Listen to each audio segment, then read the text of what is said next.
Sí, profe. Sí, profe. Sí, vos. Bueno, ya voy a poner Joe Division.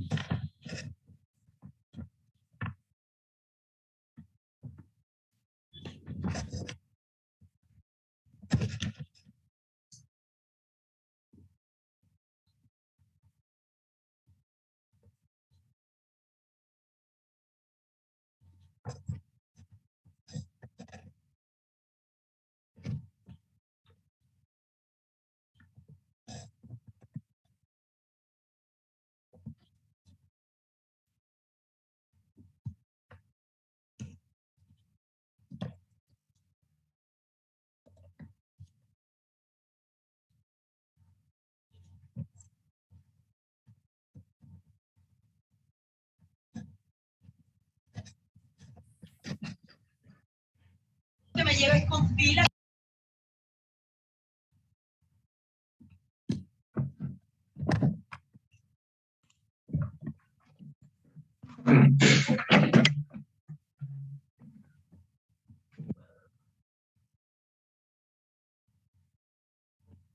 Ian, tenés el micrófono abierto, hijo. Ahí está. Ya.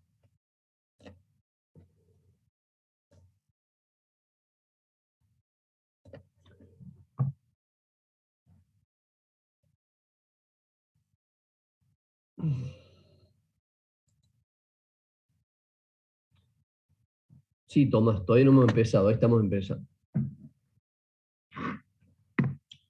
Bueno, a ver, banda 28 somos. Bueno, no somos muchos, pero tenemos garra.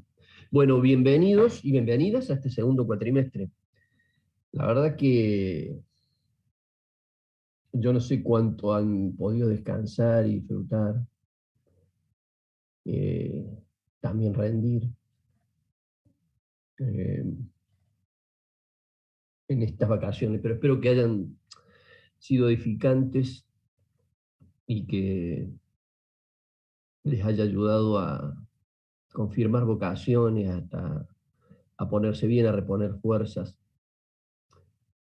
y a disfrutar, porque la etapa en la que están es de las mejores para mí, de las mejores de la vida, ser estudiante universitario. Tiene que ver con la juventud, la plenitud, ¿no? La ensoñación, también con un dejo de ingenuidad, un dejo de imprevisión, pero eso lo hace interesante, espero que lo hayan disfrutado. Bueno, como decía Ortega y Gasset, argentinos a las cosas. ¿Me están escuchando bien? Nunca me responden. Sí, profe, se lo escucha. Sí, profe, sí, se escucha bien. Gracias, Tomás, gracias, Joaquín, Ian, gracias a los tres. Bueno, vamos a retomar nuestra segunda parte. Recuerda que estamos recorriendo la unidad 5, que es la unidad referida a sistema financiero.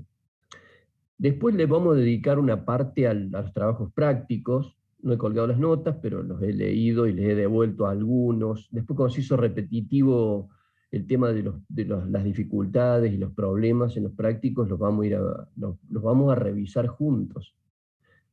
Los vamos a revisar juntos ahora, para la segunda parte de nuestra hora, para que vean dónde están los deslices y las incomprensiones por ahí, muchas veces motivadas por una falla en la demanda mía como pregunta. Pero bueno, ya lo analizaremos. Recuerden que estamos hablando del sistema financiero y les tiré la primera palabra clave con respecto a esto, que tiene que ver con si tenemos que relacionar una idea al sistema financiero, vamos a hablar de ahorro, ¿no? Fíjense, esta es una cosa que en los manuales de economía ya deberían corregirse, porque en realidad las definiciones que hay con respecto a cómo se va generando el sistema financiero, y que parte de una acción noble que es el ahorro, ha cambiado muchísimo a principios del siglo XXI, porque esa figura ya de la familia que decidía no consumir, no gastar, para guardar, para llevarlo a un banco y alentar al sistema financiero que preste dinero para proyectos, para pymes, para quien lo necesitara, a cambio de un interés. Esa idea es una idea muy peregrina, una idea muy residual, una idea muy lateral del ahorro. ¿Y saben por qué? Porque en realidad el ahorro, los principales recursos que hay en el mundo, en el sistema financiero, no provienen de las familias, no provienen de esos ahorristas que deciden no consumir y guardar para el futuro, para sus hijos, para sus nietos, para disfrutar cuando sean viejos. Toda esa idea, digamos, que tenía el capitalismo, que tuvo en todo el siglo XX, o buena parte del siglo XX, ¿no? Hoy en día tenemos fortunas impresionantes que navegan por el mundo buscando dónde hacer pie para poder invertir y sacar una renta, ¿no? Imagínense ustedes, ¿no? Les hablo de un tema de actualidad porque el tema de actualidad nos sirve a nosotros para darnos cuenta, ¿no? ¿Para qué voy a ver cómo puedo hacer entrar a los que están? Ya vuelvo al. ¿Hay gente en la sala de espera? Perdón, a ver. Ahí está. Gracias. Les decía que los principales recursos ya no provienen de esos pequeños ahorristas nobles que alentaban el capitalismo, que sus ahorros servían para proyectos, que eso fue una ensoñación del siglo XX. Hoy en día los recursos provienen de lugares hasta non santos o desconocidos u ocultos, ¿no?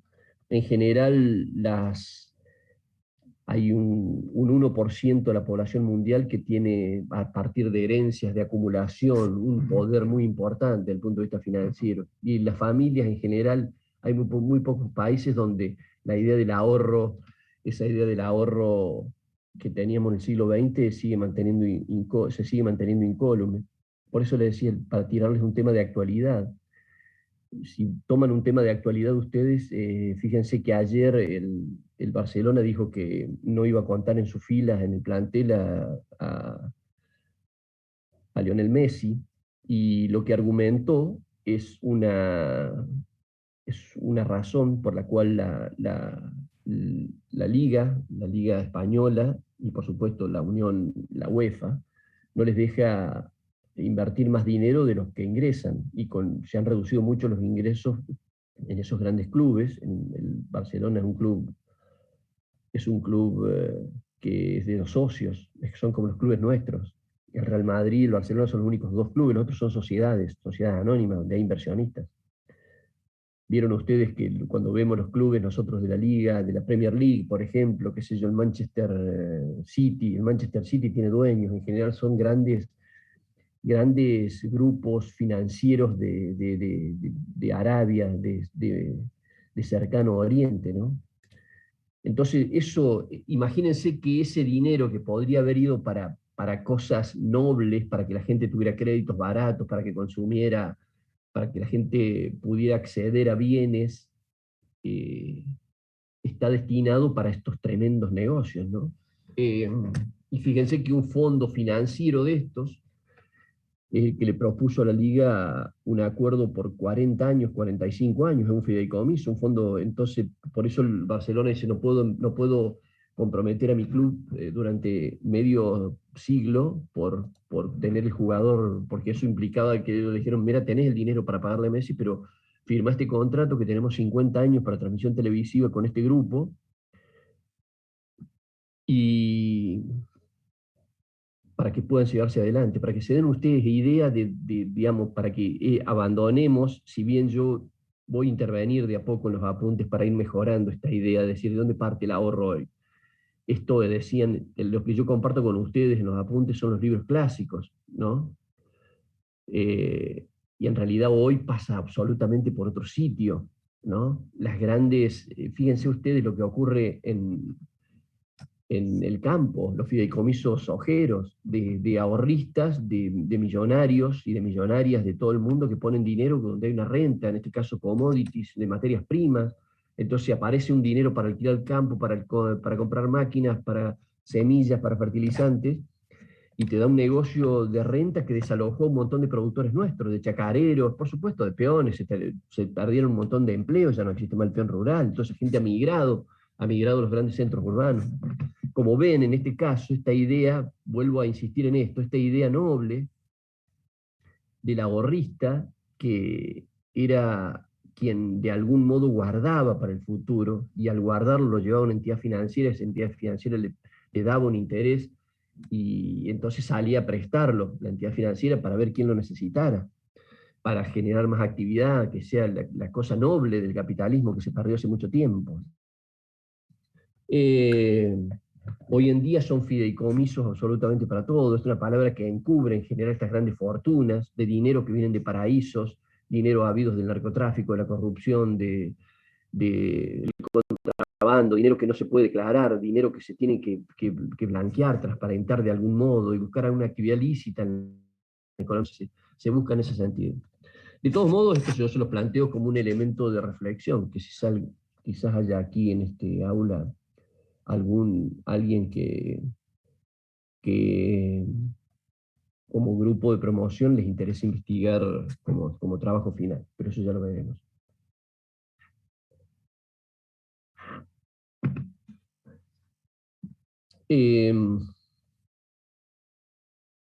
Vuelvo al apunte para que ustedes no pierdan nunca la referencia de lo que estamos hablando.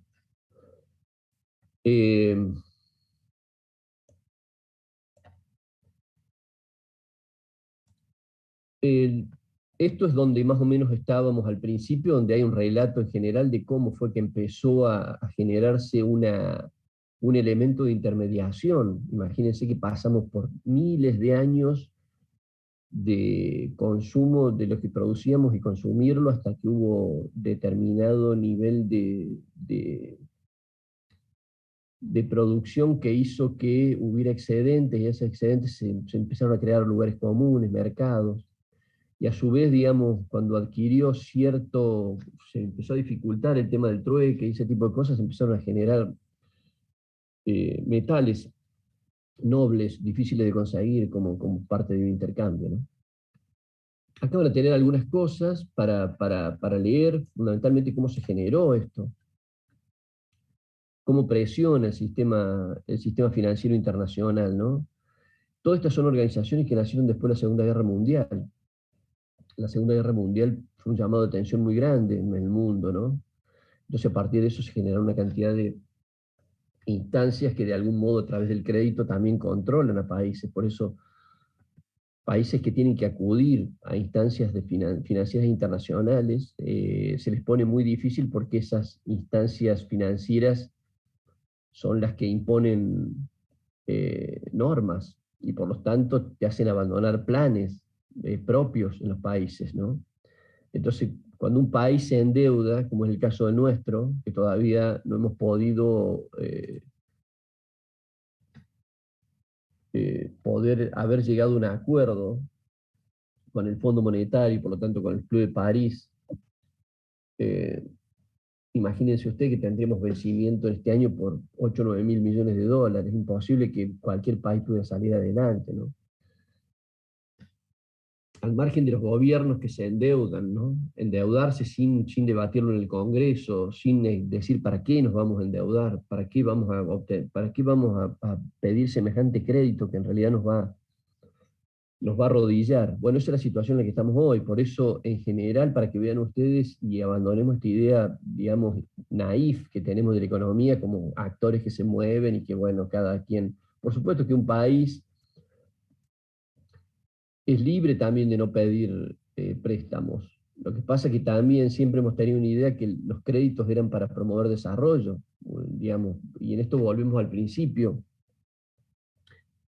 La imagen de un país que deba, y también es comparable a una familia que deba, no es mala la idea de deber, porque deber debe quien tiene capacidad de que le den un crédito. No todos tenemos capacidades para que nos den un crédito.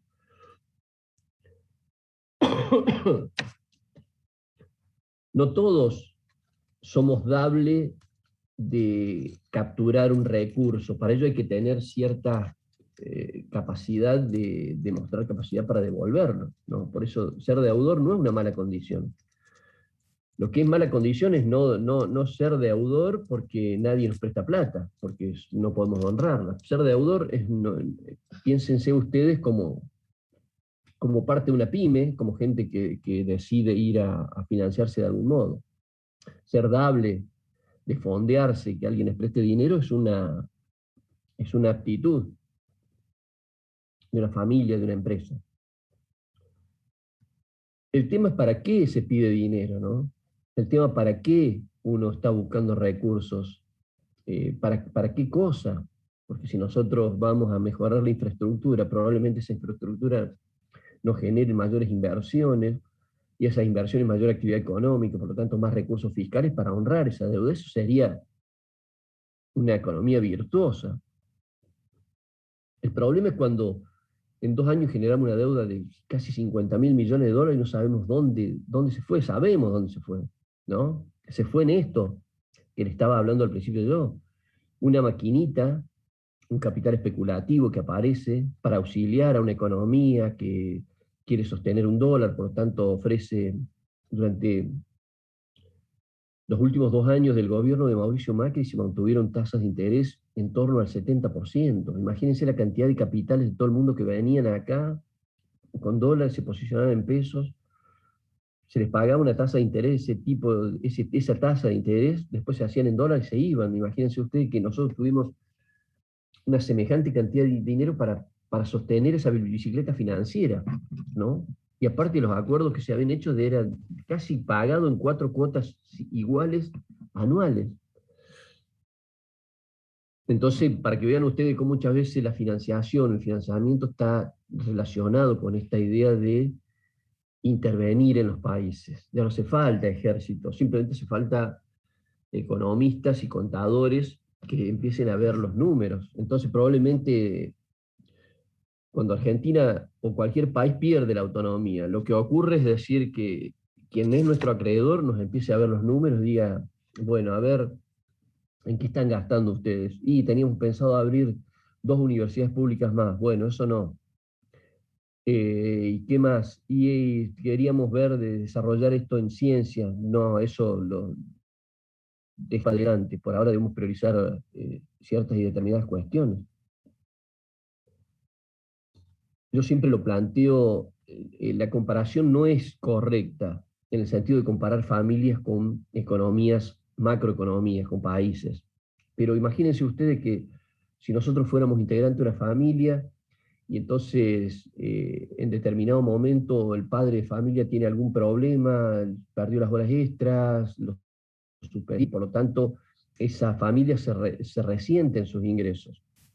Y por lo tanto digamos, el padre para sostener va a pedir dinero para sostener, digamos, la vida que tiene, padre, la madre, digamos, quien esté a cargo de eso. Entonces, cuando alguien nos presta dinero, nos dice, bueno, pero ¿cómo me lo vas a devolver? Porque en realidad si no volvés a trabajar, ¿cómo me vas a pagar este crédito?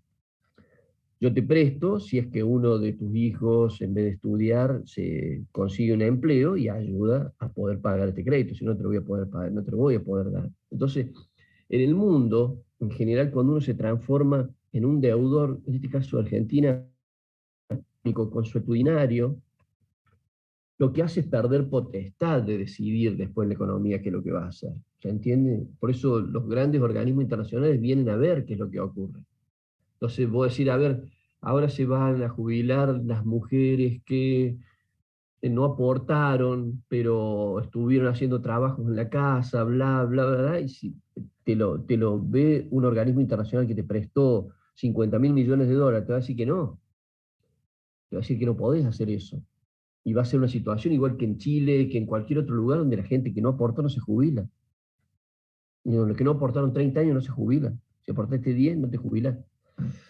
Entonces, esta mirada de lo social siempre piensa en la macroeconomía como esto, digamos, ¿no? Por eso, lo primero que hacemos es deshacernos de esta idea ingenua, ¿no? Yo acá les he puesto algunas, no puedo ver, algunas organizaciones que de algún modo nos muestran el sistema financiero. El Banco Mundial es otro de los elementos. Acá hay Banco, el Club de París, el Banco Mundial, el Fondo Monetario Internacional, la CFI, la Corporación Financiera Internacional, etcétera, son todos organismos internacionales de crédito que tienen este fin. Acá hablamos un poquito del sistema financiero argentino. Yo siempre me gusta contextualizar para que ustedes vayan ubicando, digamos, cómo se generó la estructura financiera argentina, cómo se va viendo durante muchos años, funcionó muy bien, el crédito se redireccionó muy bien. Hoy en día, en general, en Argentina tenemos una dificultad que en la dictadura de 1976, José Alfredo Martínez de Oz, hijo de una familia muy tradicional, por supuesto fue el primer programa neoliberal que se impuso en Argentina, se desactivó el proceso de industrialización y por lo tanto este ministro de Economía, el golpe militar tuvo ese sentido, digamos, imponer por primera vez un programa neoliberal de privatizaciones, de ceder al sector privado, de abrir la economía, de devaluar el peso, etc. Todos los programas que ya conocemos y que fueron retomados después por otros gobiernos.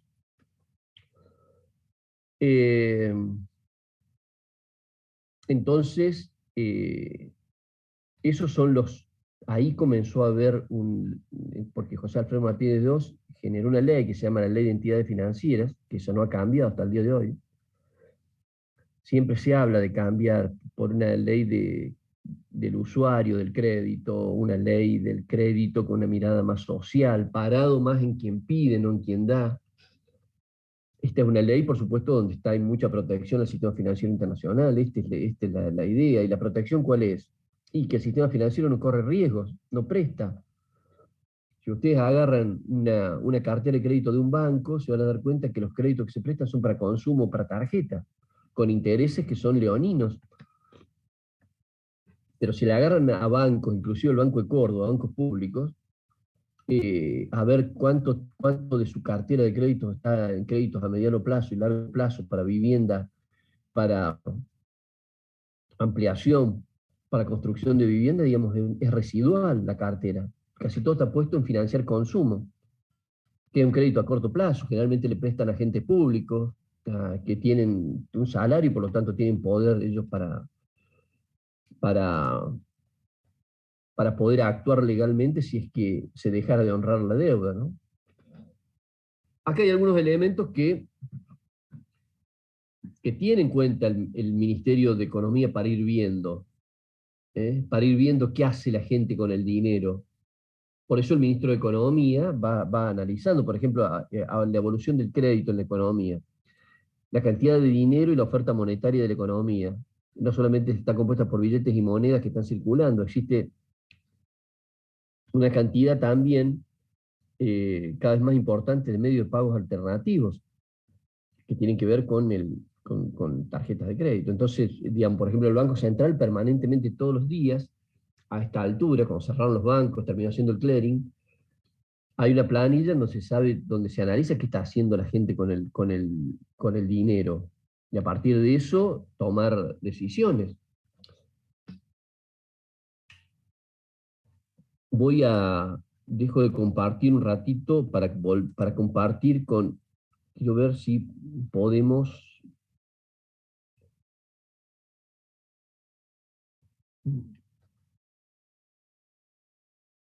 Bueno, ya lo vi en la segunda parte, me acuerdo dónde estaba.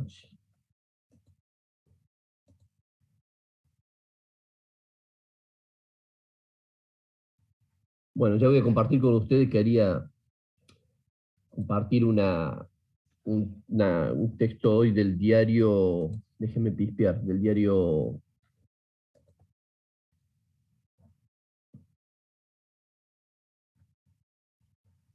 A ver si ahora puedo hacer.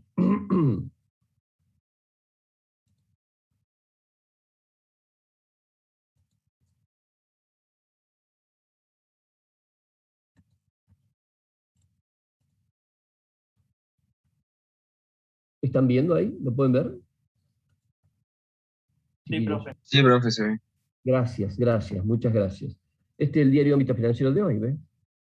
Dólar venta y dólar, ¿cuánto? El dólar blue volvió a bajar y tocó mínimos en 3 semanas. Hoy bajó otro peso. Por ejemplo, ¿ves? Se analiza, a pesar de que sea residual la cantidad de dinero de la gente que está invirtiendo en el dólar, pero evidentemente quien va a comprar un dólar que vale 180, 179 pesos,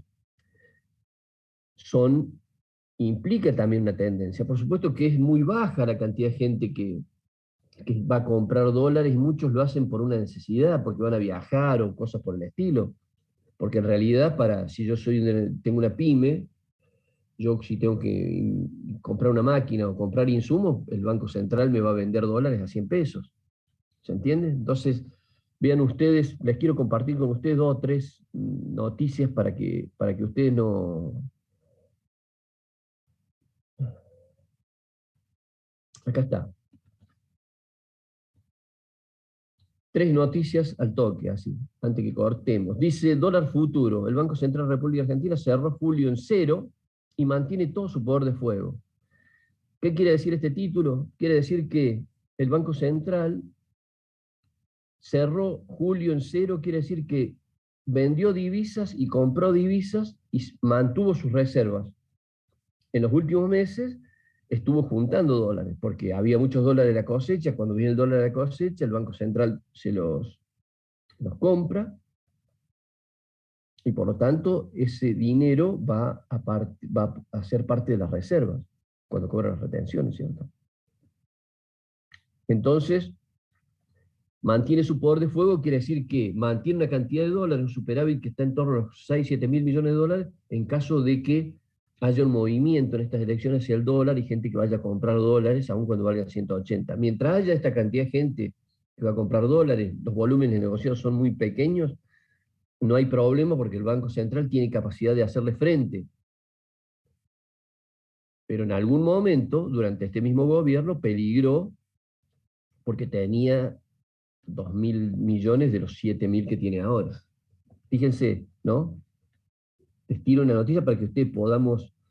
Veo esta otra noticia. Dice ANSES, les puedo valorar el trabajo práctico porque ustedes no hicieron hincapié en un impuesto fundamental, que es el impuesto que pagamos todos, que tributamos todos los que somos trabajadores activos, para la seguridad social.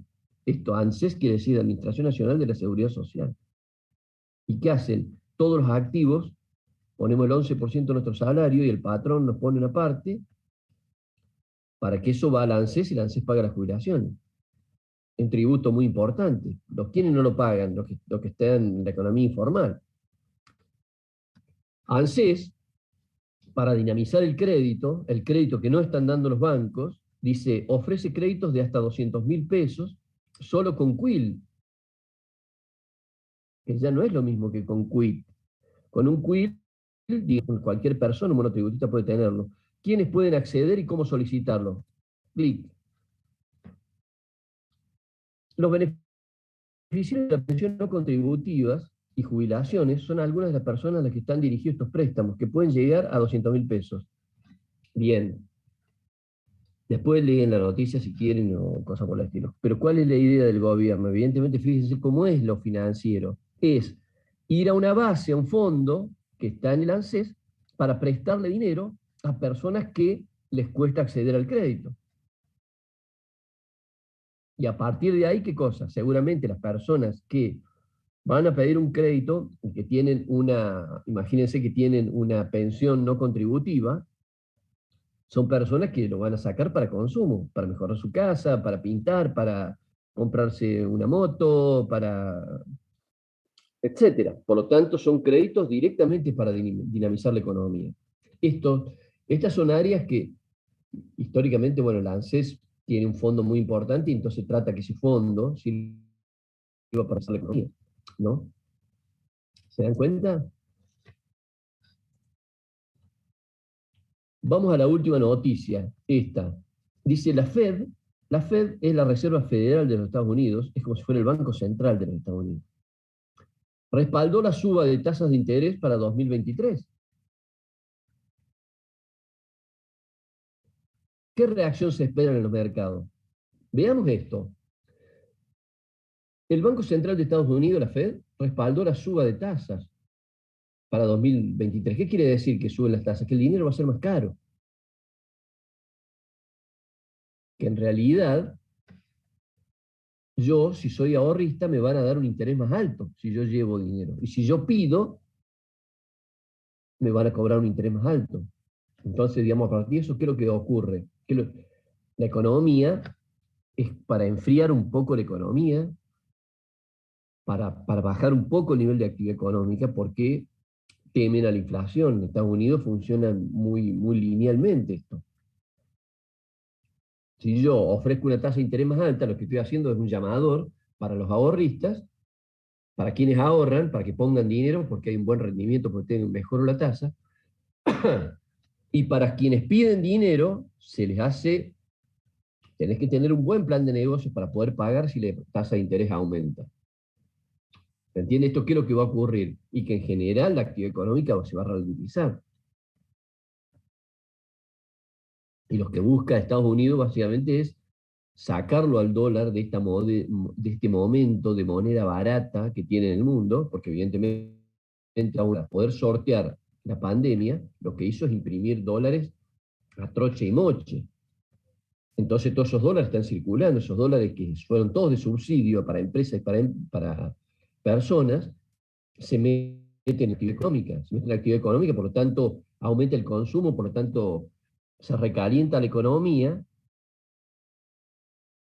y comienza a tener tasas de inflación que nunca ha tenido. Tres noticias para ver, para que vean ustedes respecto a un texto de un periódico. Después, con el tiempo, a final de esta bolilla, vamos a ver esto, que es cómo está el Merval, el mercado de valores. Esto es la Bolsa de Comercio de Buenos Aires. El Standard Poor's Merval opera con leve alza, los bonos SER trepan hasta 1,2%. Quiere decir que hubo una actividad positiva, cuando la gente invierte acá, cuando la empresa invierte, quiere decir esto es un indicio muy importante en la economía, muy noble, que la gente invierta en empresas y en proyectos. Profe, ya se corta, ¿no? Corto y volvemos. Un recreadito de 5 minutos y volvemos.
Delphi, tenés abierto el micrófono.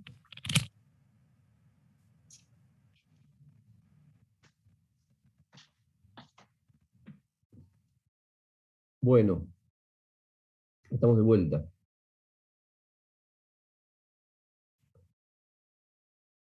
Volvemos a nuestro... ¿Me escuchan bien? ¿Me escuchan, digamos, qué sé yo?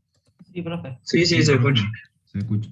Bien, queridos amigos. Vamos a ver un poquito el material nuestro para que ahí tienen un montón de actividades que tienen pensadas los bancos. Siempre piénsenlo ustedes para pensarlas, ¿no? Todas estas cosas, digamos, que hoy o mañana ustedes van a ir, seguramente van a estar al comando de sus propias pymes o van a estar en alguna área donde el tema de la inversión, el crédito, va a ser un elemento determinante.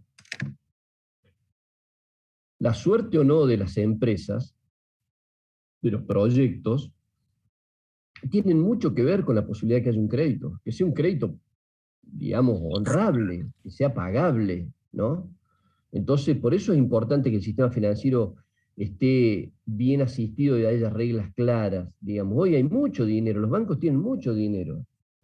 Y la gente, digamos, hoy de a poco se va tomando alguna confianza con respecto a los pesos. Porque, bueno, evidentemente venimos de una movida en la cual, digamos, la avidez que había por posicionarse en un activo financiero en moneda extranjera, digamos, se ha reducido, hay más confianza en el peso. Yo creo que si la tasa de inflación este mes también por debajo del 3%, hay una tendencia a la baja y podemos llegar a una inflación del 2% en diciembre, a pesar de muy difícil, los demás consumo, etcétera, por distintos motivos, digamos, eso va a hacer generar una confianza en la economía. Y por otro lado, digamos, un Estado que, digamos, hoy en día, que es lo que vemos, digamos, en la macroeconomía, que, digamos, Martín Guzmán es una persona, digamos, que está haciendo muy bien los deberes para los organismos internacionales, o sea, tiene un déficit fiscal muy manejable, un rojo que, teniendo en cuenta el contexto, podría haber sido mucho mayor, básicamente para auxiliar, para dar crédito, para alentar el consumo. Les recuerdo una cosa, nosotros vamos a terminar con la bolilla 8 de demanda agregada, y la demanda agregada es toda la actividad económica, en general un concepto muy keynesiano, muy noble, ¿no? Y la demanda agregada, si nosotros sumamos todos esos elementos que hacen que se movilice la economía, donde están las exportaciones, el gasto público, uno de los elementos es el consumo. El consumo de la población justifica casi el 70% de la actividad económica. Ahora imagínense ustedes que si nosotros tenemos los salarios que tenemos hoy, evidentemente el aporte del consumo va a ser muy por debajo del 65, va a ser muy por debajo del 60, porque las familias están exangües, porque sus ingresos son exiguos, porque tenemos salarios muy atrasados, porque la inflación nos va a arruinar. Por eso el gobierno vuelve a abrir las paritarias para que los gremios puedan discutir salarios y puedan, de la base del 35% que habían discutido para el año, por lo menos aumenten 10 puntos más, que es lo que se prevé que va a haber de inflación este mes. Cosa que los salarios le ganemos 1 punto, 2 puntos, de los 20 puntos que hemos perdido en los últimos años. Porque si los asalariados, las asalariadas, las familias con sus ingresos no consumen, la economía no va a poder salir adelante. Por eso tienen que ver con estos créditos, los créditos a 12 meses, la hora 12, la hora 30 para bienes durables. Entonces eso es una idea para decir, bueno, den créditos con tasas por debajo de la inflación prevista, que ahí el Estado aparece sosteniendo los puntos extras que las empresas van a ceder cuando hacen créditos a largo plazo, para que los créditos a 30 meses son para bienes durables, línea blanca, para heladeras, cocinas, termotanques, digamos, para alentar el consumo en esos sectores de bienes, digamos, que son bienes durables. Fíjense la cantidad de elementos, el Banco Central regular la cantidad de dinero, por ejemplo, estos son todas tareas que tiene que se analiza en el circuito financiero, observar la evolución del crédito, hacia dónde va, a quién se presta, también generar leyes y aliento para prestar, para que se presten a aquellos lugares donde no se prestan. Vigilar el buen funcionamiento del sistema financiero. Fíjense ustedes, yo les he contado a ustedes la cantidad de dinero que por fraude fiscal, por lavado, por declaración digamos, fraudulentas de exportaciones e importaciones, son dinero que se va de la economía, ¿no? Nosotros en Argentina tenemos unos 350.000 millones de dólares por fuera del circuito, que están en el exterior, producto de huidas, de gambeteadas al Estado y de fraudes, ¿no? Entonces eso también hay que controlarlo. Fíjense la discusión que hay en hidrovía hoy con respecto nosotros tenemos, como si fuera el Mississippi norteamericano, un canal de salida de la gran producción agropecuaria, que es el río Paraná. Y ahí, por una hidrovía es una empresa que tiene una concesión, hizo un calado, cosa que pueden entrar barcos de 50.000, 60.000, 70.000 toneladas. Un barco más pesado tiene una necesidad de quilla, digamos, de profundidad más alto.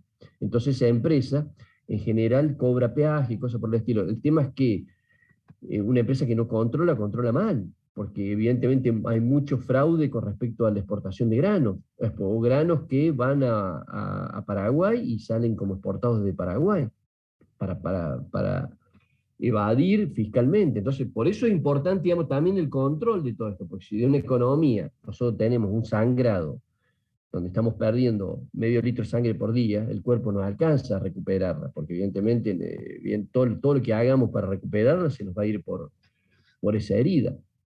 Ver el tipo de cambio, esto es muy importante. Fíjense la tensión que hay hoy. El gobierno cree que el dólar, el tipo de cambio es 102 pesos y tiene muchos argumentos para decir este es el precio real que tiene.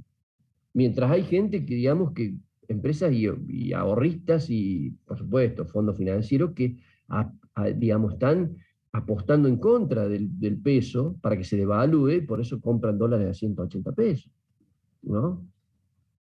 O dólares contados con liqui a 160 o 170. En realidad hay como que estuvieran alentando una expectativa de que el gobierno devalúe, ¿no? Devaluar implica, por supuesto, inmediatamente reducir el ingreso de la familia, el consumo. Por eso el Pero a ellos gobierno no también les importa. ¿Perdón? Pero a ellos no les importa igual, ¿no? No, lo que pasa es que, a ver, no es que seamos, a ver si somos buenos o no. Digamos, cada quien se para en sus intereses. Evidentemente, si yo soy un exportador de grano, para mí no es lo mismo que me den 104 pesos por dólar que me den 160 pesos por dólar. Imagínense la diferencia, 60% más. Entonces, si yo soy un exportador, yo traigo dólares, yo quiero que el dólar valga mucho, o sea, que me den muchos pesos. Si yo total acá pago los contratistas en pesos, después veré cómo pago los créditos, son en dólares, pero yo quiero un dólar más arriba.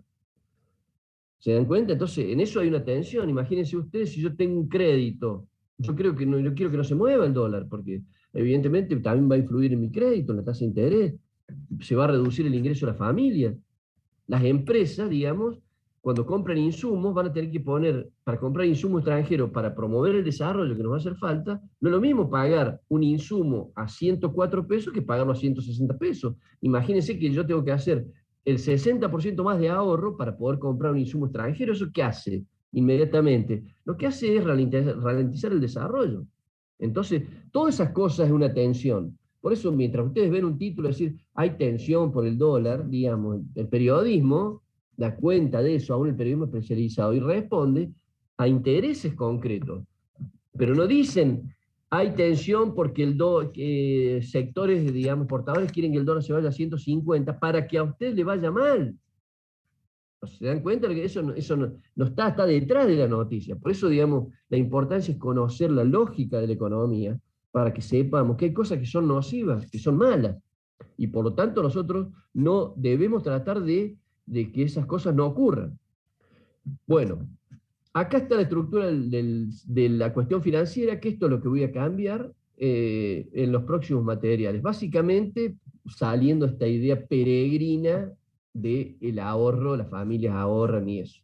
Pero en general, esto es lo que ocurre cuando digamos, esta acumulación de dinero es un activo, es un factor que es capital, por lo tanto quiere percibir un interés y por lo tanto va buscando en el mundo lugares para invertir, sea jugadores de fútbol, sea soja, o sea lo que fuere, ¿no? Imagínense ustedes, hoy hay, por ejemplo, en el campo nuestro, en la región pampeana, hay una gran actividad agropecuaria, agrícola, por lo tanto hay exportaciones, hay una renta importante, aún a pesar de las retenciones que cobran los gobiernos, derechos de exportación. Entonces, en ese sector, por ejemplo, hay una inversión tecnológica muy importante. Estos fondos van a esos lugares para aplicaciones, robotización, biotecnología, genética, digamos, en ese lugar hay, entonces van con ese dinero. Si yo soy un fideicomiso semillero que me dedico a desarrollar semillas, intervención biotecnológica en semillas, hago una inversión en ciencia, mejoro una semilla para que pueda tener poder germinativo en regiones que hasta ahora no lo tiene, o mejorar, o ser más resistente, y por lo tanto, al vender la semilla, yo voy a cobrar, digamos, mi inversión. En los sectores donde hay dinamismo es donde van estos recursos a tratar de obtener una tasa de interés, ¿no? Y esos son mundiales, van buscando oportunidades en todos los lugares del mundo, ¿no?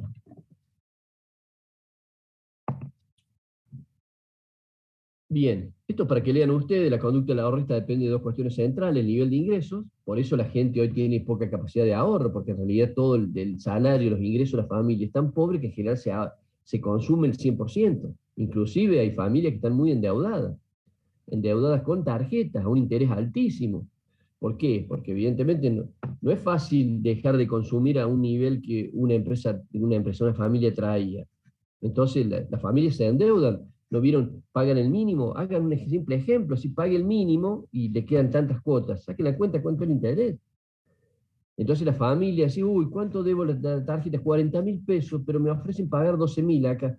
Está bien, hoy, digamos, tiro para el futuro 28.000 pesos que debería pagar hoy, pero esos 28.000 pesos me van a salir muy caros. Esta es la realidad, ¿no?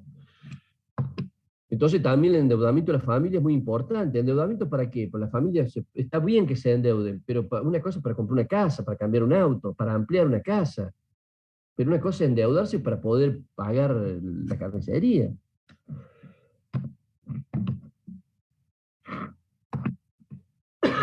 La conducta del prestatario depende a su vez de otros dos elementos. Perdón, la tasa de rentabilidad del capital invertido y la tasa de interés del dinero. ¿Cuánto me cobran? ¿Cuánto vale? Fíjense ustedes que acá en el trabajo práctico van a tener que averiguar cuánto nos cobran en las cuevas un préstamo de unos 50.000 pesos, ¿no? Para que vean ustedes cómo a quienes no tienen acceso al crédito, que tienen que ir a esas cuevas, el interés es el doble que el interés que dan los bancos.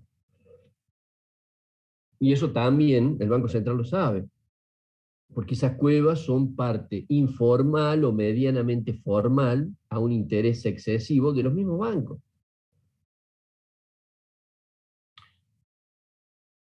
Inclusive algunos que se ven hoy pague por día. Cómprese un horno pisero, póngase una pizzería y paga interés diario. Cuando uno suma lo que uno va pagando, porque va honrando desde el primer día hasta el día 30, uno se da cuenta del interés usurario que pagan. Y eso, digamos, también el Estado tiene que mirar eso, porque ahí ¿qué implica? Es una apropiación, una exacción de dinero, una captura de un ahorro o de una posición de alguien para otro que está en mejor posición.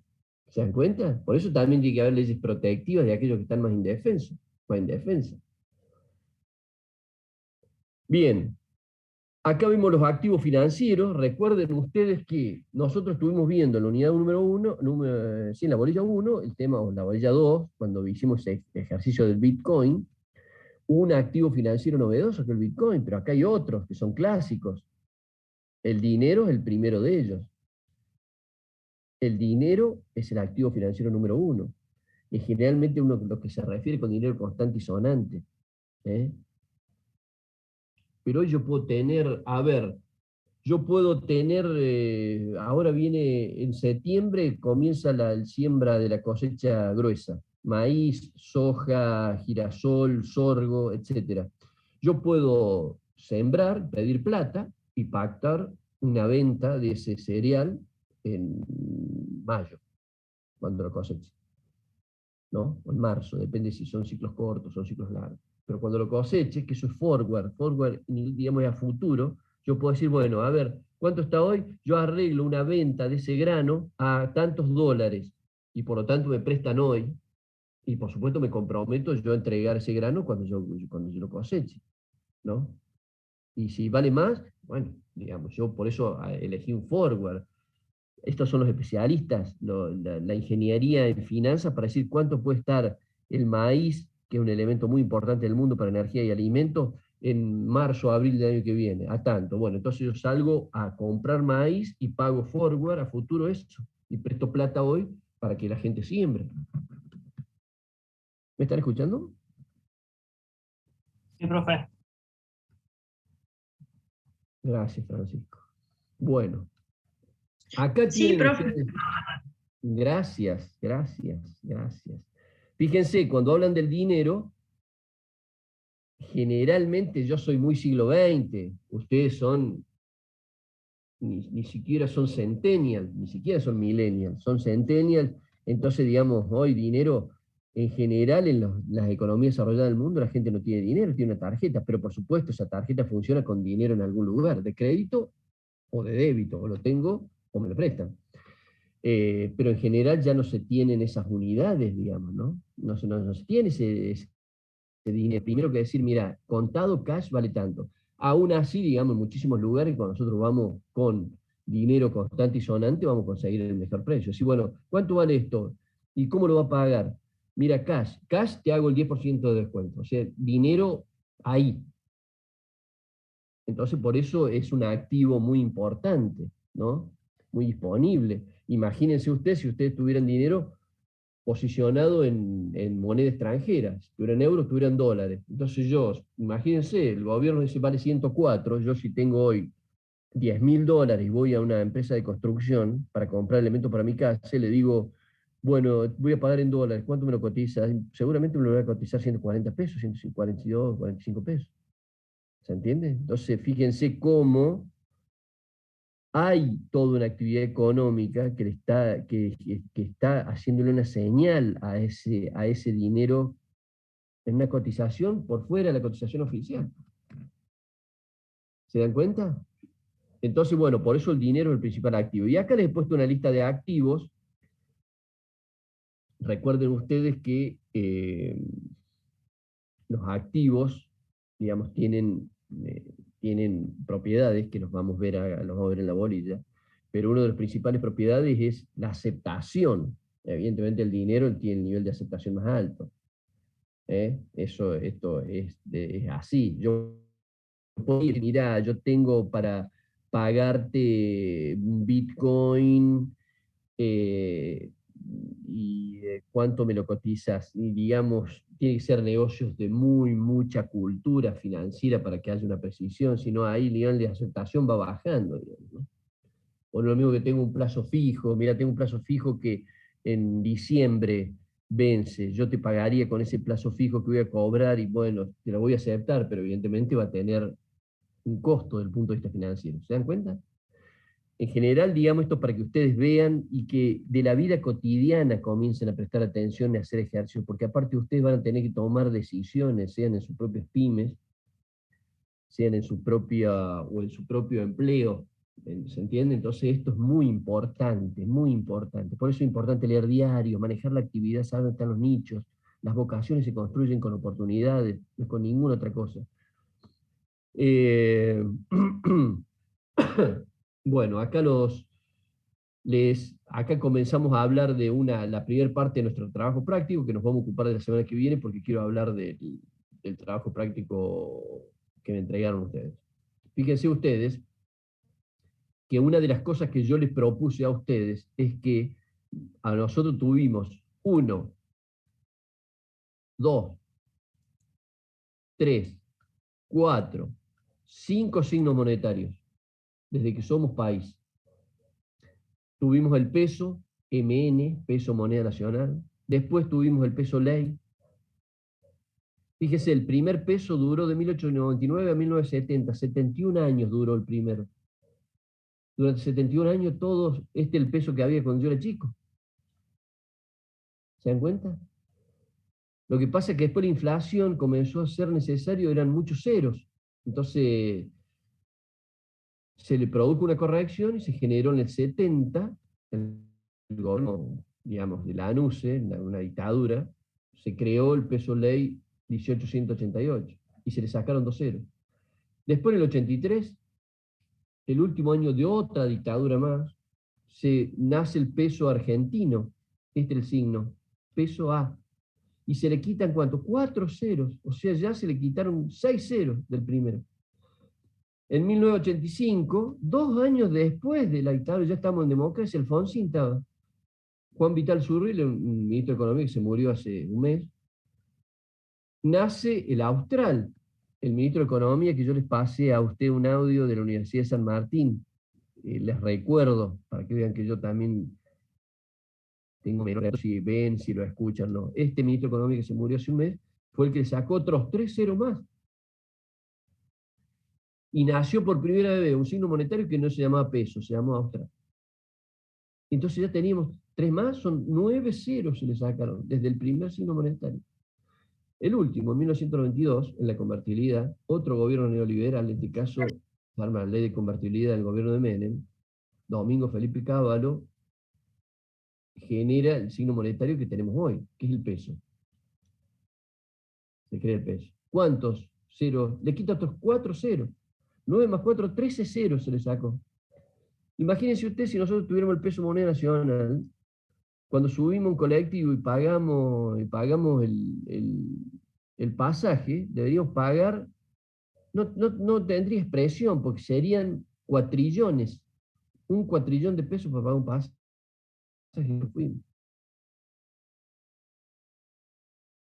Recuerden que nosotros, en nuestro signo, decimos, bueno, 6 ceros son millones, para ser billones serían 12 ceros, en Estados Unidos son 9 ceros.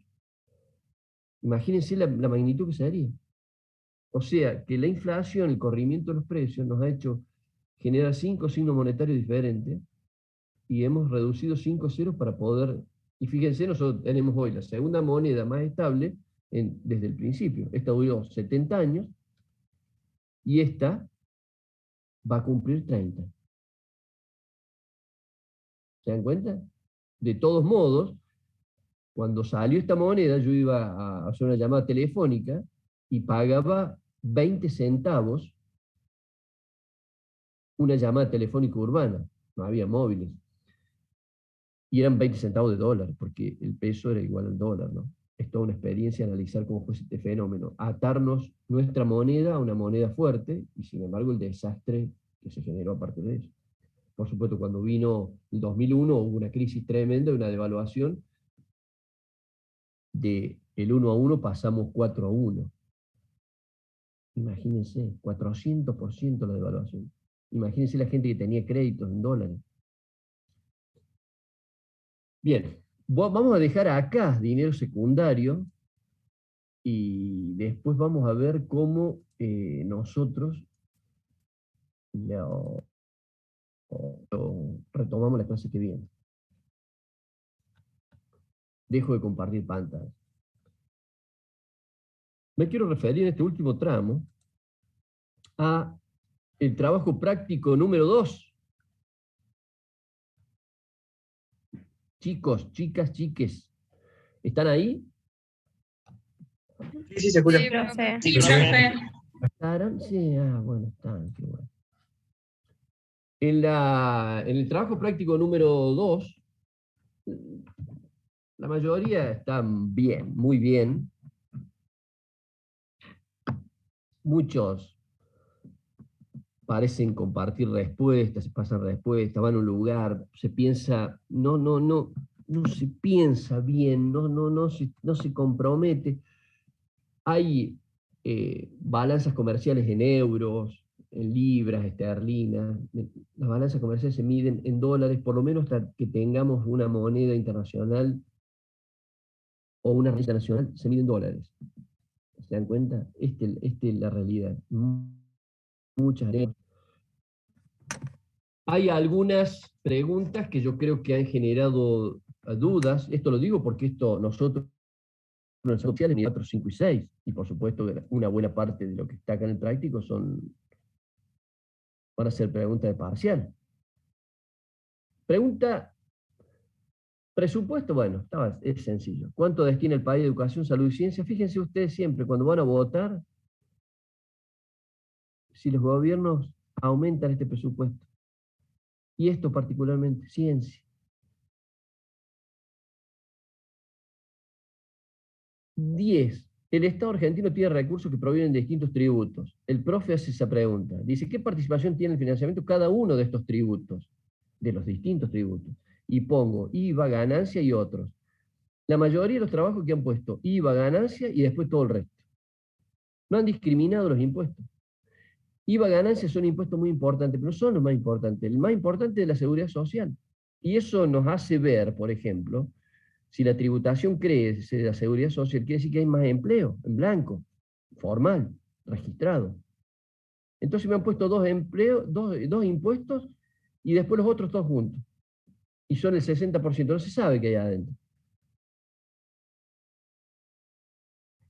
En esto presta atención, agrupar impuestos directos e indirectos. Yo probablemente les diga, mire, nosotros en el presupuesto del año que viene, los recursos fiscales, quiero que me arme cómo vamos a enfrentar el presupuesto de gastos, y díganme ustedes, quiero que me tengan una estructura tributaria que sea progresiva, esto es, que se asiente más en impuestos directos que indirectos, y háganme una estructura de cómo se sostendrían según los distintos impuestos para que sea una estructura progresiva.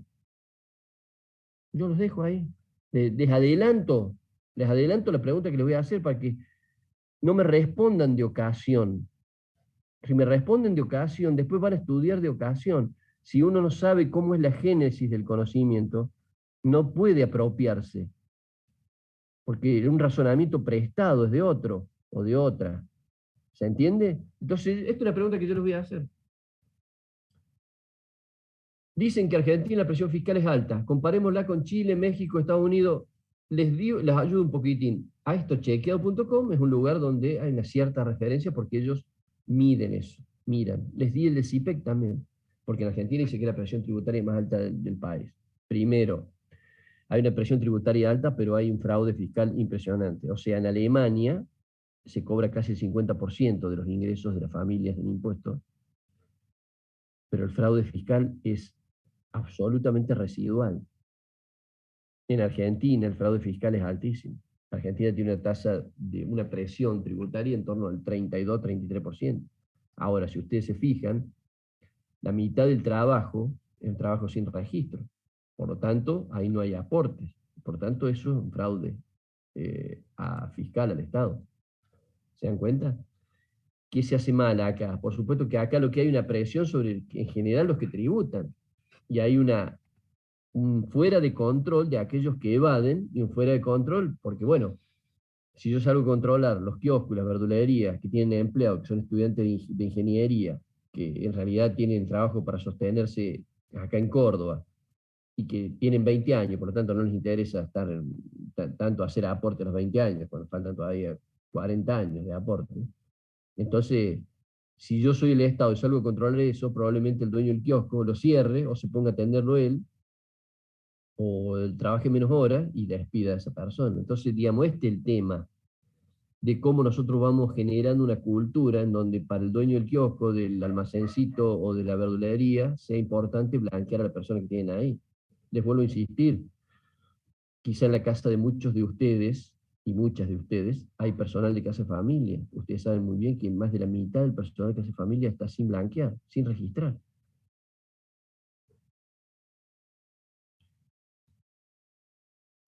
El déficit fiscal, más o menos la pilotearon bastante bien. Esto es muy importante para mí, que el déficit fiscal primario y el déficit fiscal total. ¿Por qué?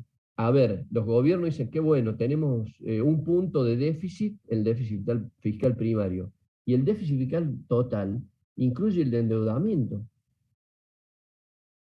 El gobierno actual, ¿qué hace? Trata de patear los vencimientos, o sea, los créditos. Macri dijo, firmó vencimiento en 4 años, inclusive este hubiera sido el primer año. El gobierno trata de que pasen 10 años para recién empezar a pagar. Entonces, si yo tengo el déficit, si yo pateo la deuda, en realidad, y manejo la tasa de interés, no tengo vencimiento en estos próximos años. Y ese déficit, el déficit va a ser déficit primario, porque en realidad si no tengo déficit de vencimiento, voy a tener déficit primario nomás. Si yo tengo que aprovechar tan crédito que no tengo vencimiento para hacer crecer la economía, porque no es lo mismo pagar una deuda con el fondo de 45.000, 50.000 millones de dólares si yo tengo un PBI de 600.000, que si tengo un PBI de 1.2 billones. ¿Se dan cuenta? No es lo mismo. Sí, porque evidentemente el endeudamiento, mis ingresos han aumentado, por lo tanto el endeudamiento se empieza a ser más realizable, más honrable. Bueno, y esto de los impuestos en general, hago hincapié en las preguntas que yo he visto algunas dificultades. Bueno, ¿preguntas?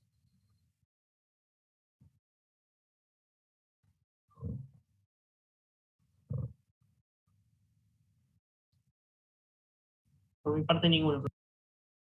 Francisco, bien. Joaquín Chagardoy, ¿tenés alguna pregunta? No, profe, ninguna. Todo bien.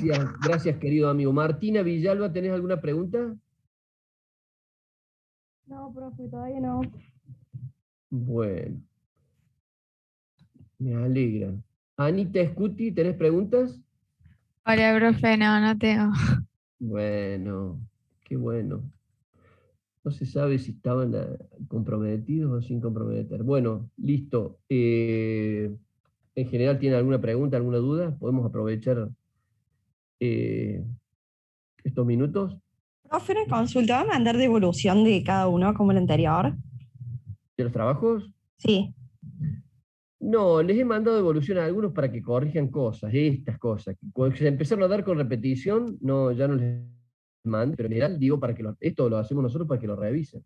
Bien, no, buenísimo. En general, una parte del encuentro los viernes va a ser para ver los prácticos, para que Buenísimo. no la pifien. Y aparte estén presentes, estén atentos y atentas, porque yo siempre les voy tirando tips de preguntas, de cosas, preocúpense, miramos diario juntos. Así que bueno. ¿Alguna otra pregunta? Yo, profe, ¿el próximo parcial tiene el mismo formato que el primero? Exactamente. Muy fácil, ¿eh? No, está bien, profe. No me había llegado, por eso me preocupó que no me llegaba el parcial al mail. No te llegó.